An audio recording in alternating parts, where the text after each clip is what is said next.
Yes. People. Oh, the people, it makes a difference. Okay, so yeah, so the matzav. So it's interesting, this business that it's the new moon.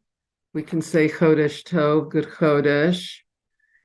And I was reading the Medrash about the moon becoming small. Everyone knows that little conversation from last week's Parsha. The moon says to Hashem, two kings can't wear the same crown.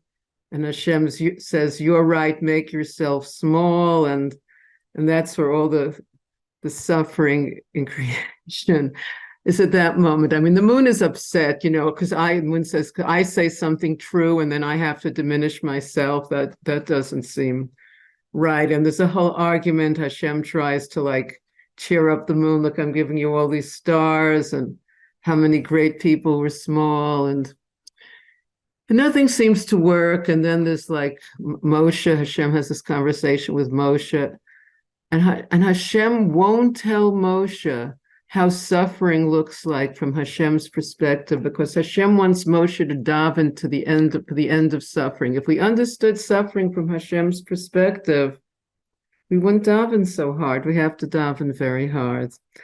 So the moon got small against its will, and everything that follows. So Hashem asks us as the Jewish people, as his people, that we should bring a chatos offering, a sin offering, every Rosh Chodesh to atone for Hashem for making the moon small. I mean, that's something we have to really think about. It's a sin offering. And how could Hashem sin? And that he picks us. You can read all about it, the Karbanos, and it's in Musaf, it's in the Torah reading for Rosh Chodesh, bringing this korban to atone for Hashem, a hatos offering, a goat, because he picked us. So it's something to think about tomorrow while we're davening Musaf, reading the Torah reading. We're here, we're that close with Hashem that we bring the offering for Hashem, for suffering in the world, for the moon being small. So the matzav, what is two interesting things. Shays Taub, who I've never met, said we shouldn't re-traumatize ourselves. We shouldn't re-traumatize ourselves. Like, we don't have to see pictures. We don't have to, we know what's happening, and we of course feel the suffering of the people. Sometimes it seems overwhelming if you get like a whiff. Overwhelming. And we know Rabbi Elazar said the other side of the heart is chedva. So we have to stay sane. In other words, if one gives in just to all the grief, then it can become madness. So on the other side, there's that little remembrance. Like many of the great teachers have said, great miracles are going to come our way very soon to compensate for this terrible suffering. So we can't lose track. So again, it's this balance. But it's a big test because it's painful, such terrible suffering. And we're bringing we're bringing Hashem's offering to atone for the suffering. It's really a mind-blowing idea. For those who have this book by Tzvi Freeman, Heaven Exposed, the lunar files, the very beginning, he really does it well. He just kind of gives it in play formation, this whole conversation between the moon and Hashem. It's very, very, very touching tale. And it's Rosh Chodesh, the holiday of the new moon. Wow, that we're celebrating at this very moment. So I wanted to share something about Noach, this week's Parsha, even though we haven't done Parsha for a while. But I found this is from a Sikha that the Rebbe gave during the 1960s on Parshas Noach, and I found it life-changing. So I do want to share it. And, right before, now on Sundays, it's really going to be right before at 7:00, there's an unbelievable class by Nir Manusi, which I just had the schus to hear, from 7 to 8:15, with a 15-minute break before Humble Me. And then after my class, we'll stop a little early. We have this unbelievably great class by Effie Ehrenberg. Sunday night is going to be so special. And I put the link, I'm sure everyone here has seen the link, but otherwise I put it in the WhatsApp group, Lessons with Miriam, the Galei Nai Galinai one. Okay, so Noah, the Parsha. Let's pull ourselves together here. And I'm very happy to see this lovely people that are here with me. Okay, let's go over. After the Mabul, Noah planted a kerem, a vineyard. Clusters of grapes ripened. He made wine, he drank it, vayishaker, and he became drunk. And then he exposed himself in his tent. And Ham, the father of Canaan, saw the exposure of his father Noach. He saw it and he related it to his two brothers outside, Shem and Japheth. And Shem and Japheth took a blanket and they put it on their shoulders and they walked backwards to cover the nakedness of their father. And they didn't see the nakedness of their father because even they turned around, they were very careful. First, they were walking backwards and they had to cover him. They turned their heads around. They were very sneers not to see the nakedness of their father. So Noach wakes up and see what happens, and he rebukes Ham, and blessings are given to Shem and Japheth. So questions in the story. Ham saw the nakedness, and he told their brothers, and they walked backwards not to see, and their faces were backwards. It's really stressed, this backwards. Rashi is bothered. They came close, they walked backwards to cover him, and they had to turn around, so they kept their face backward not to see. The ervas avihem lo ra'u. They didn't see the nakedness of their father. So this is made very, very clear. This point is made very clear, repeated. We really got that. Noah drank and exposed himself. And Ham saw, and he told. But Shem and Japheth didn't see. The Torah makes a very strong contrast. The difference between Ham on the one hand and Shem and Japheth on the other. Because Ham not only saw, but he also told. And Shem and Japheth covered and did not see. Okay, and this is a psychological description. We're going to see, this is a psychological description, not just a physical description, but a spiritual, emotional, psychological description. So I heard this class from Rabbi Y.Y. Jacobson, and he did say at this point, guide for giving speeches. I'm not sure if it's very short. I'm not sure if it's a joke or not, but here he says, number one, tell them what you're going to tell them. Number two, tell them. Number three, tell them what you told them. Now, that's all you need to give a speech. So I'm sure everyone is ready now to enter their speech-giving status in life. Okay, now that we've said that, maybe that was a joke. I don't know. Okay, now getting to the really juicy part, because I said this class I found was, this Sikha of the Rebbe, I found life-changing, and that's why we're doing Parshas Noach this week. So the Baal Shem Tov said, the world is our mirror. The world is our mirror. We've all heard this idea. Blemishes we see in other people are our own mirror, the mirror of our own negativity. Let's go over that because that's the key idea. Blemishes that we see in other people are a mirror of our own negativity. I mean, this is basic Baal Shem Tov. Even secular psychology has come close. So it's an idea. We can accept this idea. We may as well accept it. It's from the Baal Shem Tov. So the world is a mirror. Blemishes we see in other people are a mirror of our own negativity. Question. Okay, let's say I believe that. Question. What about a tzaddik gomer? What about a completely righteous person? Doesn't he still see the negativity in the world? Doesn't he see bad behavior? Does that mean if he sees someone cheat that he's a cheater? And didn't the Baal Shem Tov himself criticize negative behavior? A tzaddik can criticize people's behavior. So what are we saying? And it's a mitzvah also to rebuke our best friend. We have to see what's going on. So sometimes, like this idea, we might have accepted it without totally understanding it. And when someone challenges it, it's hard to explain what's going on. We confess to ourselves we didn't totally understand it. So now I want to share with you how the Rebbe explains this, because as I said, I have found this life-changing. Okay. The Baal Shem Tov meant something deeper. So the Rebbe, again, in the 1960s, this Sikha appears in Likutei Sikha, volume 10, by the way. I actually went to the trouble of looking it up there. If you happen to have Likutei Sikhas, Noach, volume 10, the Rebbe explains. Okay. So the Gemara says that a person should be careful to speak Lashon Nakiya, which means refined speech. Refined speech.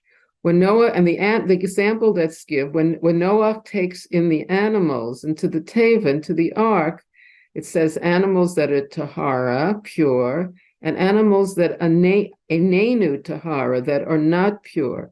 It could just say tame, which means impure. But rather than use the word tame, impure, it says v'anenu tahara, which is a more clean language.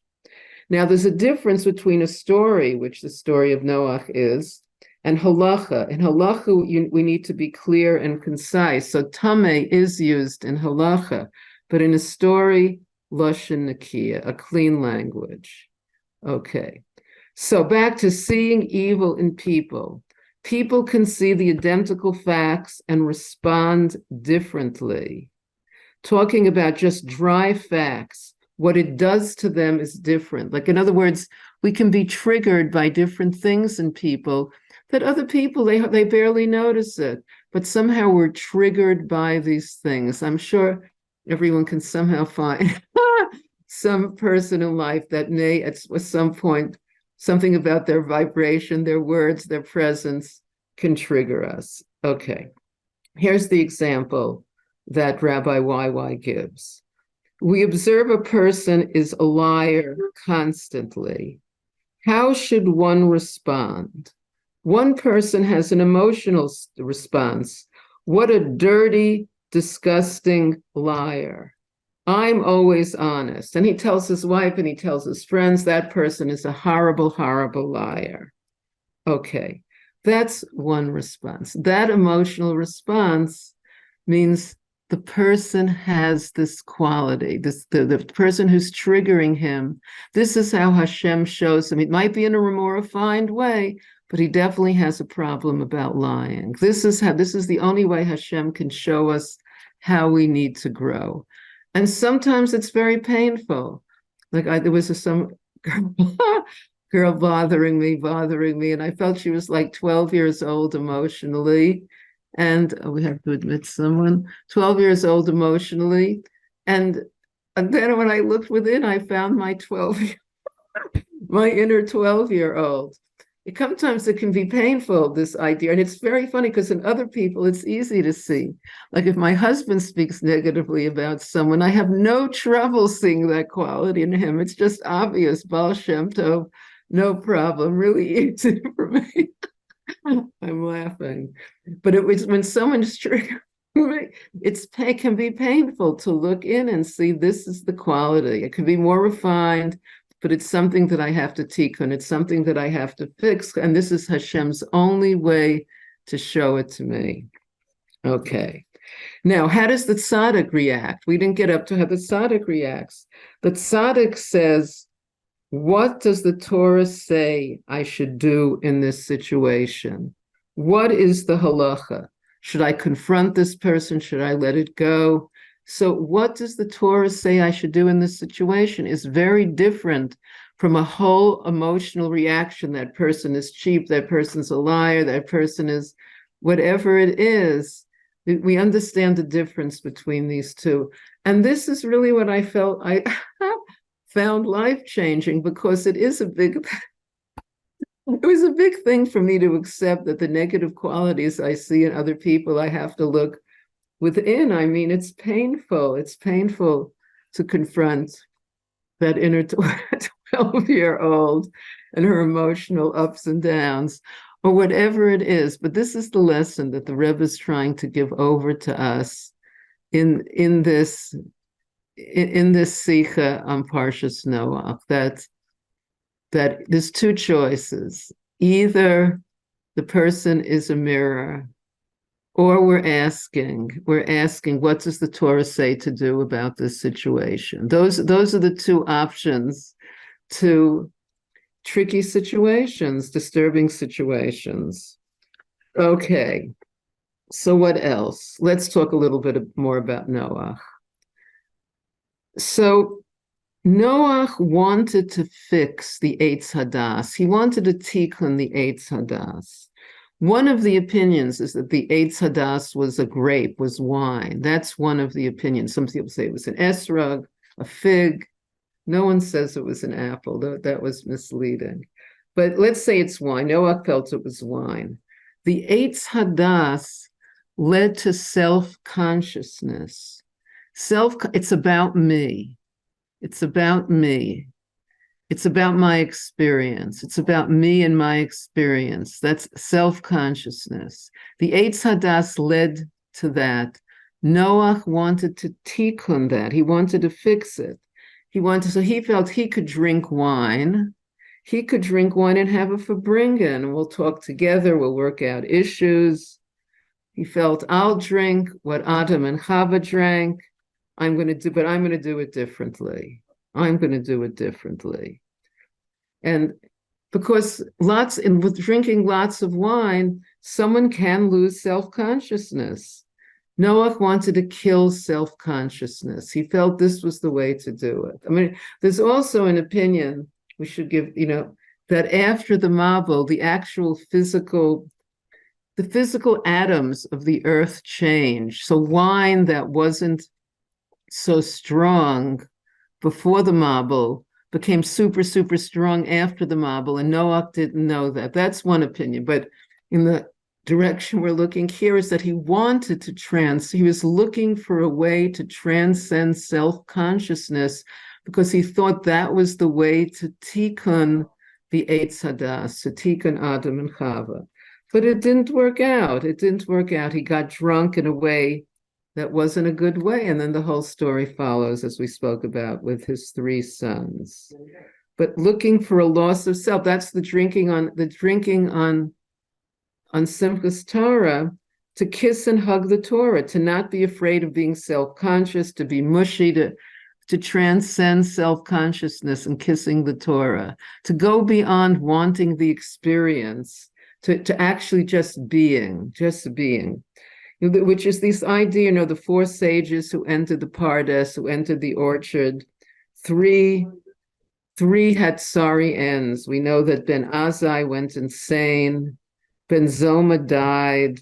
Elisha ben Avuya became a heretic. And only Akiva went in whole and came out whole. Because Ben Azai, Ben Zoma, Elisha ben Avuya went in for the experience. They did want to experience. They wanted to have a spiritual experience. We could empathize with them, But that led to the downfall, wanting an experience, while Rabbi Akiva went in to serve Hashem. He didn't lose focus that he was going in to serve Hashem. So yes. So Rosh Chodesh. So we should finish up with some ideas here about Rosh Chodesh. Again, the moon was diminished. The moon is diminished. This is the holiday of the moon. This is one of the things Hashem said to cheer up the moon. We're going to have a holiday for you every month. But the moon wasn't being cheered up because the moon just never let go. It's not fair. It's not fair that there's suffering in the world. It's not fair. And when Moshe wanted to see it from Hashem's perspective, Hashem wouldn't let him.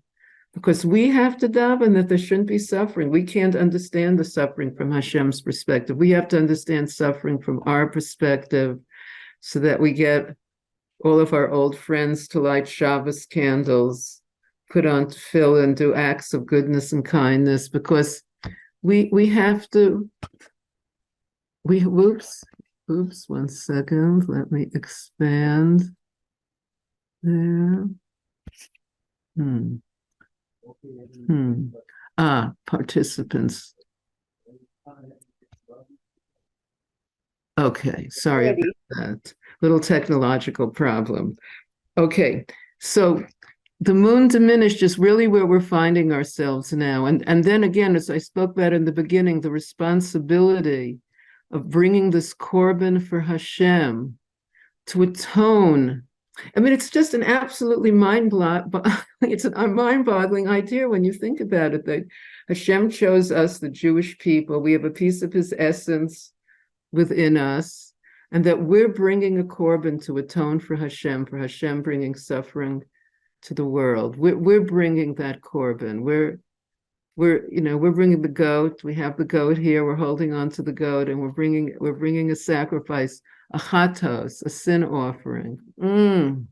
So we have to get into the right psychological state to do that. Some place of sanity. And again, it really comes back to Rabbi Elazar and the joy on chedva on one side of the heart and the weeping on the other. Also, tomorrow is the yurtzeit of Alta Shula Bas Hindel and Yosef Yitzhak, a young girl who, at the age of 3, was run over and killed by her school bus. And so yurtzeit tonight, she happened to be a personal friend of mine when her grandmother Olivia and came with her brother Moshe to visit us in Bat Ayin. And we were walking back from the playground, and she chose to hold my hand, not those other great possible hand holders. So I know her personally, and she should have an Aliyah Neshama, and I'm sure she's doing a lot in Shemayim to help bring the Geula, which again could be this week, because so many of our great teachers have said that miracles are going to be coming, great miracles, and very soon. And maybe we've even seen a little bit of the miracles, maybe like in our own way, a little touch of light here and there in the darkness. But we need great miracles, obviously, something to counteract all the darkness that came with that moon being diminished. That moon being diminished is very tough on the moon, and having to put self-consciousness aside to serve Hashem. So here we are. It's a very exciting time at each moment. Okay, so I want to say something. So right now, as I said, right before my class, every Sunday from 7 to 8:15, Nir Manusi is giving a class. For those who heard it tonight, I'm sure everyone enjoyed it. I found it absolutely fascinating, enjoyable, and great. And then there will be a 15-minute break. And then I'm going to probably stop teaching a little early in general. So there's some minutes, because it's not the same Zoom group. So I put up Effie's classes in a few different places. I think you can find it. I put it up also on the Gali Nai link, Lessons with Miriam, so you can find it there. But I think it's worthwhile. I think Effie is going to talk more about the matzav, the situation, and we can learn a lot from him. He's been the Tanya teacher that I've been quoting so often in these last months. So it's really a great opportunity. So I'm going to close a little early tonight, but it's really, really wonderful seeing everybody. That people came and are here, and we're still Jewish people gathering together, Baruch Hashem. And I think we should take a picture to send to Rav Ginsburg, that he should have a refuah shalema and continue teaching us.